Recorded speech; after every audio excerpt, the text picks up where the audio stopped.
I recently went back to play my favorite Sonic game of all time, Sonic the Hedgehog 2006. I know it's not a joke, I love this game. And I ran into this guy. Now, who the heck is Sonic Man anyway? I'm not gonna tell you, I'll save that for a future short. But he reminded me of a video I watched a while ago by John Cavett, How Many Moons Could a Human Get in Mario Odyssey?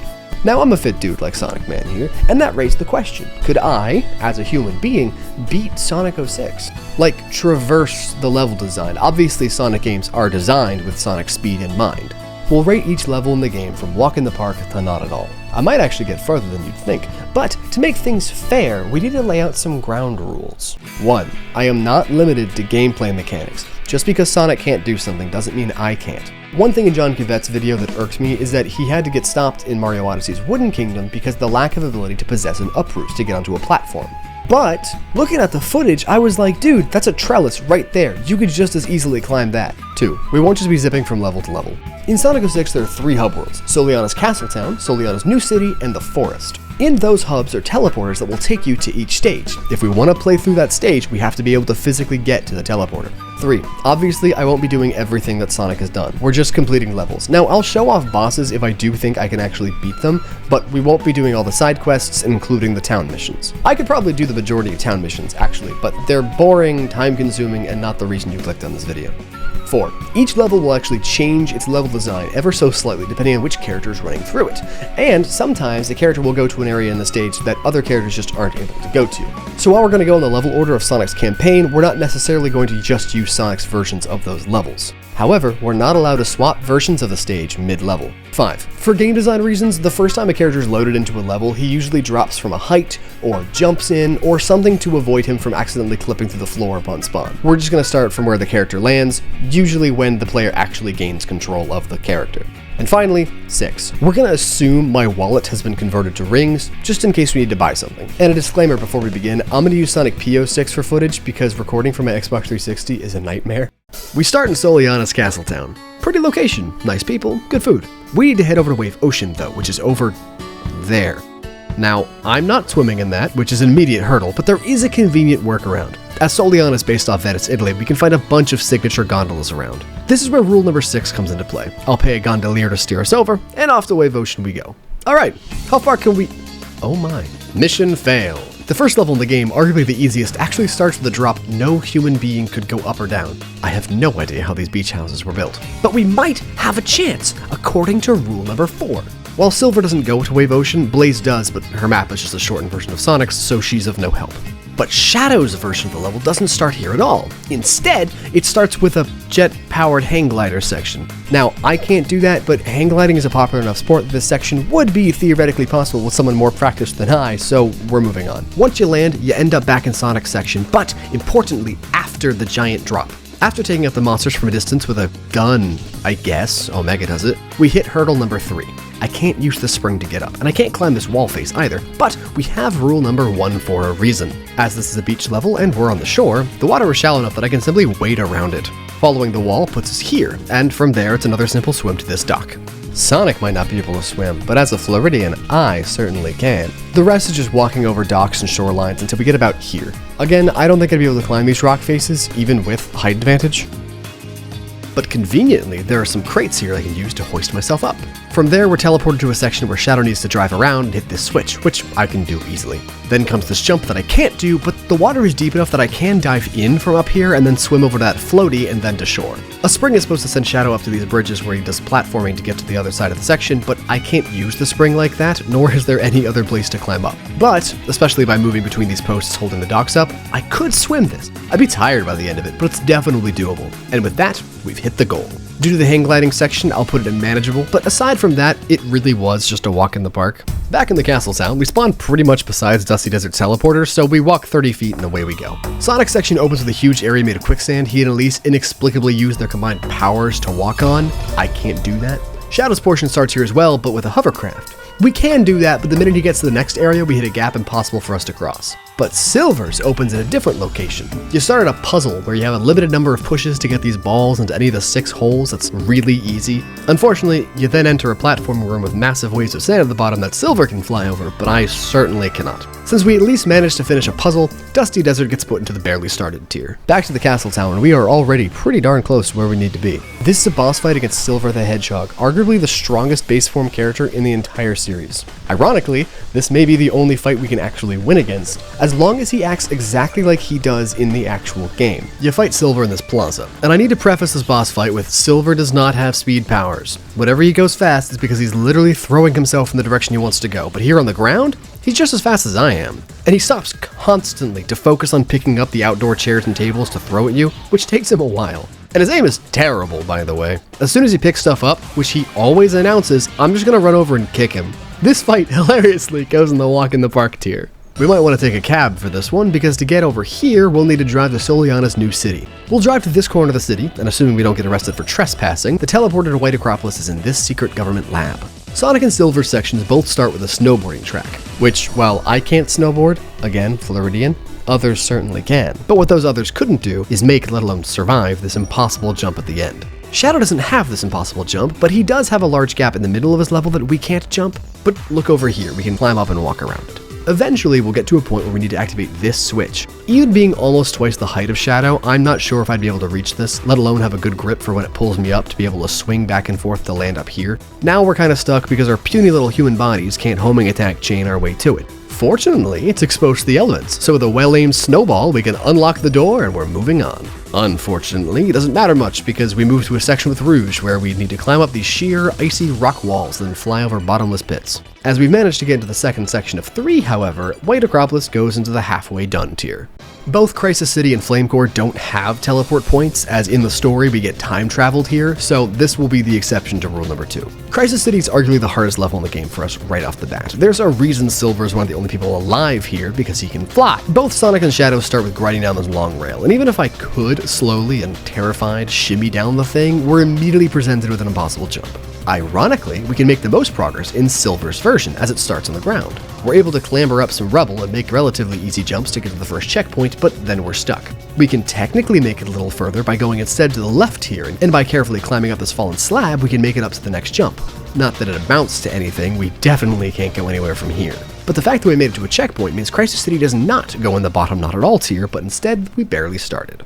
Flame Core is over as soon as it starts. Every single character starts in the same place with an impossible jump at the end of this path. I didn't even have to assume I wouldn't die from breathing noxious fumes from all the lava. We didn't even get close to it. Flame Core immediately goes in the not at all tier, but what did you expect, right? It's an active volcano, with the second half being in the active volcano.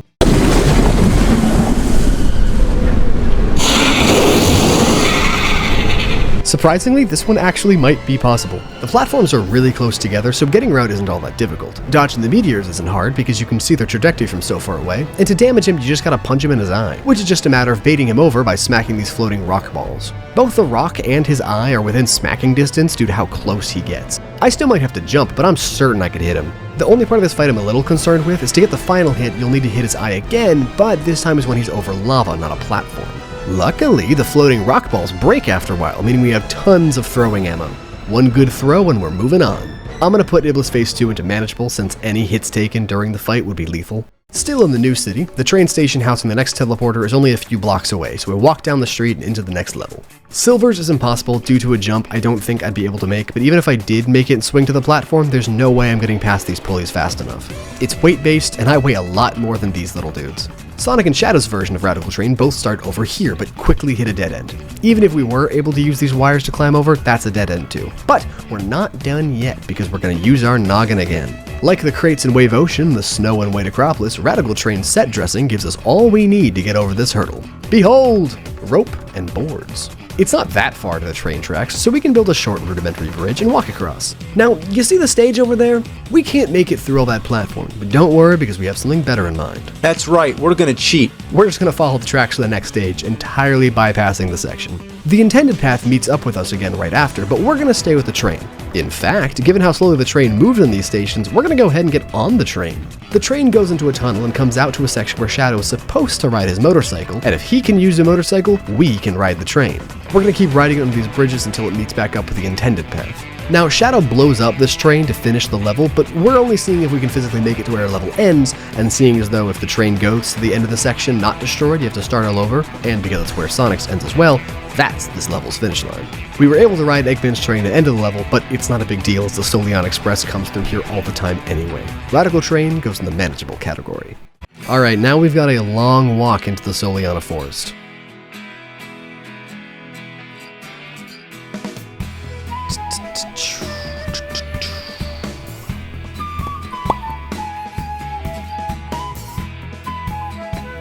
Finally! God, this game is slow.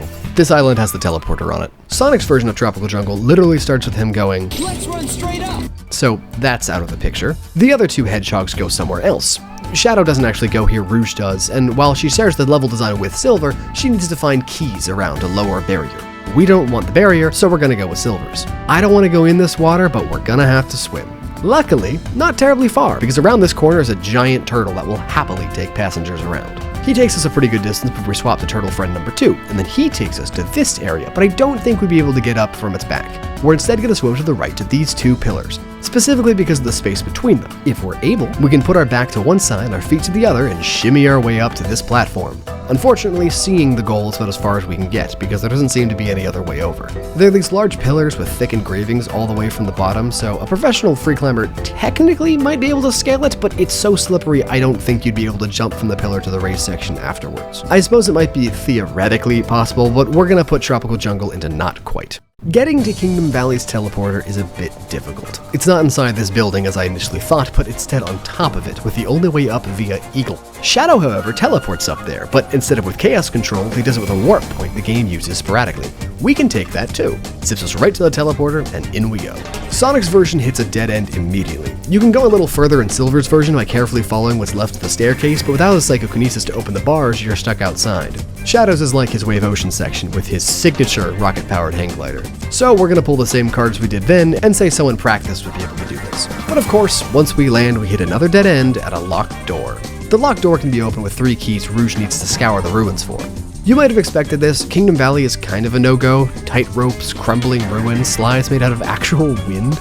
But I refuse to put this level into Barely Started. Kingdom Valley is my favorite level out of the entire Sonic series, so I'm gonna be a little biased and ask the Soleana government pretty please to give us just the keys to the doors so we can move on from the treasure hunting section. The next section is all water again, but this time there'd be no way to climb out if we got into swim, so we're seemingly stuck. I mean, maybe if we had a boat of some kind we could manage to...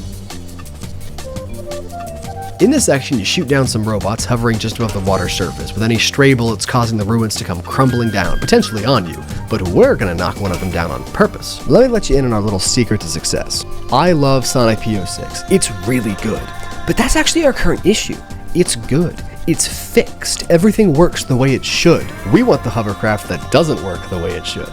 And for that, we'll need to play Retail 06. See, in Retail 06, the hovercraft doesn't have a working stamina bar, and it descends a lot slower. So if we take it over the spare and up the stairs, we can position it like so, accelerate as fast as we can, bounce in the air, and hold it until we reach this platform we've knocked down. Now we can bounce again to this staircase and blow our way through the obstacles on it. We need to do this next part quickly, as there's a robot up here that respawns infinitely and does damage to the hovercraft's health bar, because of course that works. Turn the hovercraft like so, accelerate, bounce, hold it, and land right here. This is the end of the section. This eagle takes us to the trigger to load in and start the next section. Unfortunately, this isn't Lord of the Rings, and this eagle isn't taking us anywhere. Not that it would matter, the start of the next section features an impossible platforming section, so whatever. So with the help of 06's buggy hovercraft, which I'll remind you has no bearing on our physical limitations, it's just an overpowered hovercraft the game provides, we can move my favorite level up from Barely Started into halfway done. It's a long walk back to the castle town, and inside the... Hey. Yeah, that is its teleporter. Aquatic Base, despite being built with human scientists in mind, is super unhuman friendly. In Sonic's version, you hit a pretty large gap early on. In Shadow's section, you have to use a spring to reach a very tall platform, and in Silver's section, you actually swap to Shadow in that same location. Now, I'll ask pretty please to the government again to give us clearance for these doors, but it's not going to get us very far. From there, we have to climb onto and manipulate a very large sphere made of what I can only describe as mercury, as if steering a treadmill. So, we should be fine. We can hop off that to the next section, but that's as far as we go. There's no way down the 30-foot hole. With, or without, really, our security clearance, Aquatic Base goes into Barely Started. We actually made it to a couple stages end. I would have been happy with just one, but we made it past 2 stages and 2 bosses. Turns out you don't need super speed or flight to traverse Sonic's world, though I would recommend you invest in some extreme gear. A huge shout out to Chaos X and his team for making PO6 for what I recorded on, and to Makaru for making the Photos Plus mod that I used to record a lot of this video. I'll have links to both below. And thank you for watching. I love making videos like these, and I'm already halfway through making the next one. I'll see you guys in 2 weeks. Laters.